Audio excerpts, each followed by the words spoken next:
What's up, Raider Nation? This is TRU Raider Podcast, and this is the instant reaction to the Browns versus Raiders win. We won it 16-20. I got to give a mad shout out to Charles Snowden and K'Lavon Chaisson chasing down Deshaun Watson. These are two guys that shouldn't have ever even been in this game. The only reason they're even on the active roster is because of injuries of Max Crosby and Malcolm Kuntz. And I got to say, man, these guys showed up when they needed to. So there's a couple of things I want to kind of point out that stood out to me in this win, right? One, our play calling is still suspect. There were certain points of this game where the play calling looked a lot better. We actually got the run game going, but then there were other times where we're 3rd and 16 and they call a screen pass to Trey Tucker with no blocking, nowhere to go. So the big debate right now is Luke Getsy the major problem, or is it Gardner Minshew? I have to say that it is both. I personally believe it is both.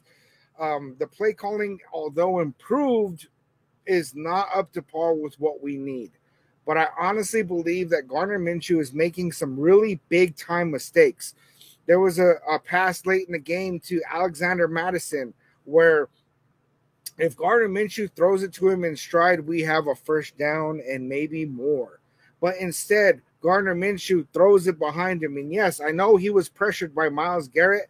Myles Garrett pushed Colton Miller into Gardner Minshew's lap, but you still got to complete those throws properly. There were several throws where it was Jacoby Myers as the target, and the ball didn't even get anywhere near him. So I think Gardner Minshew is really not performing to the level that we need him to perform.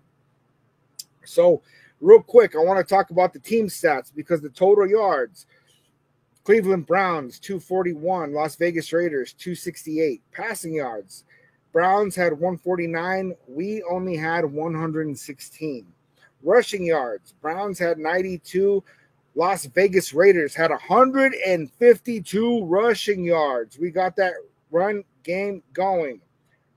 16 first downs for the Browns, 17 first downs for the Raiders. Our third down efficiency was 4 of 12, which is not great. Not great at all. Time of possession, the Browns had it for 30-42. We had it for 29-18. The penalties really hurt us early on in this game. We had 6 penalties for a total of 49 yards called against us, and they were all in the first half. Now, that is really not great to see because we, going into this game, were the least penalized team in the NFL, and that hurt us really, really early on in the game. We started out the game to where the Browns were up 10-0. We were coming from behind. Not only did we tie the game by halftime, but then in the second half, we went up by 10, and it was looking really beautiful, right? I was getting really excited. And then these handoffs to Zamir White, man. Zamir White is typically only rushing for 1 to 2 yards on most carries, right? And I know that he averaged more yards than that. I'm going to let this thing update because for some reason Google can't keep up with anything. It was an awful play call, I felt, for the moment. And Zamir White runs to the outside. There was no block on the defender that hit him.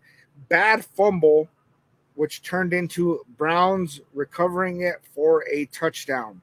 That put us, and they missed the extra point, so that put it to 16-20. And all of a sudden, it's a really tight game, man. And the Raiders defense really showed up. AJ Cole, I got to give a shout out to AJ Cole, making some really great punts and putting us in good field position because our offense was not being able to get down the field, not being able to get it done. You know, Gardner Minshew threw 14 of 24 for 130 yards with 0 touchdowns. Unacceptable. 130 yards, 0 touchdowns. Zamir White was not even our leading rusher, right? Alexander Madison had 5 carries for 60 yards, averaging 12 yards a carry. Zamir White had 17 carries for 50 yards, averaging 2.9. That is absolutely unacceptable. DJ Turner, Brock Bowers, both had some good rushes. DJ Turner got it on that jet sweep that went for a touchdown. Actually, it wasn't a jet sweep.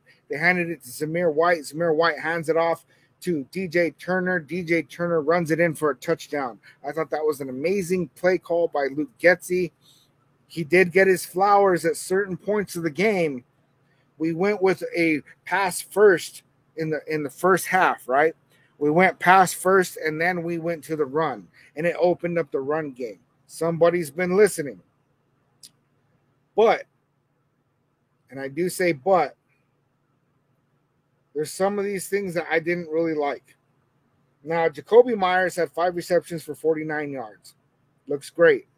Trey Tucker, 5 receptions for 41 yards. Looks great. Harrison Bryant showed up with the absence of Michael Mayer. 2 receptions for 21 yards. I really liked how Harrison Bryant looked out there, and he's good in the blocking game. But Brock Bowers only had 2 receptions for 19 yards. 2 receptions for 19 yards. It's got to be better than that, you guys. It's absolutely got to be better than 2 receptions with Brock Bowers. Now, I'm waiting to see what the tape looks like because I have a feeling that with the absence of Devontae Adams, Brock Bowers was getting bracketed and had less opportunities. But I still think that he's one of those guys that we got to get the ball to. He did have 1 drop in this game. It did not look great, man. And, you know, it looks like they changed Spillane's stats because originally he had 10 tackles. It looks like he only had 9 tackles. Paul Amau had a sack. Charles Snowden had a sack. Janarius Robinson had half a sack. Christian Wilkins had half a sack. And Trayvon Merrick had an interception. An interception that it bounced off of the chest of Amari Cooper, bounced in the air. Trayvon Merrick swooped in, scooped it up, got the interception, which led to a touchdown. Definitely beautiful showing by our defense. Our defense was missing Max Crosby, Malcolm Kuntz, Divine Diablo, and also missing Marcus Epps. Now, Marcus Epps is out for season, and Paul Mao really showed up big in big plays. He got a sack. He got that pass breakup, that might have been game-changing for him to get that pass breakup against Jerry Jeudy. Put the big hit on him, man. It was beautiful. But I'm going to say it now because it's what I honestly believe, right? And I have not taken a stance on our quarterback at all so far this season, but Gardner Minshew has already proven that he cannot get it done. 130 yards, right? He had no interceptions. He also had no touchdowns. 14 for 24, 130 yards, and his decision-making is not up to par. Not only is his decision-making not up to par, but he's making really bad throws. He's making really bad throws, man. And the whole argument for having Gardner Minshew as our starting quarterback was that he could extend plays. But the problem is that when he extends plays, it's not working out. You know, he's made a couple of reception on extended plays. Yes, I know. There was that one that he threw to Jacoby Myers that was almost picked off. He just flat out got lucky on that. But really what it comes down to is that Gardner Minshew has shown us in 4 games that he does not deserve this starting job. And I am saying it is now Aiden O'Connell season. We need to bring in Aiden O'Connell. Antonio Pierce talked about it after the Panthers game that he would not rule out the what's the word I'm looking for? The possibility of a quarterback change. And he said in the presser early on when he first announced Gardner Minshew, he did say that we're going to see Minshew has the best opportunity to get us off to a fast start, and that they were going to go roll with Gardner Minshew for the first quarter of the season. 4 games have been played. That is the first quarter of the season, and I got to say, even though we are 2-2, it has been an ugly 2-2. Now, at this point in the season, 2-2 is really good for us to be sitting on, because when the schedule was first released, what I was looking at was that we were going to win against the Chargers, that we're going to lose against the Ravens, that we're going to win against the Panthers, and that we might lose this game against the Browns. That one was kind of a toss-up to me, and I figured there's a pretty good chance that we could start 2-2. Well, we lost against the Chargers, we won against the Ravens, we lost against the Panthers, and we squeaked out a win against the Browns. I personally believe that we are going to stand a better chance at winning with Aiden O'Connell. I think he has a higher ceiling than Gardner Minshew. Gardner Minshew has been sacked, 15 times now this season? I don't think that Gardner Minshew is proving that he's able to avoid sacks and extend plays at the level that everybody was saying and that we thought. And so really what it comes down to is I think that Aiden O'Connell will, for one, execute the Luke Getsy offense better.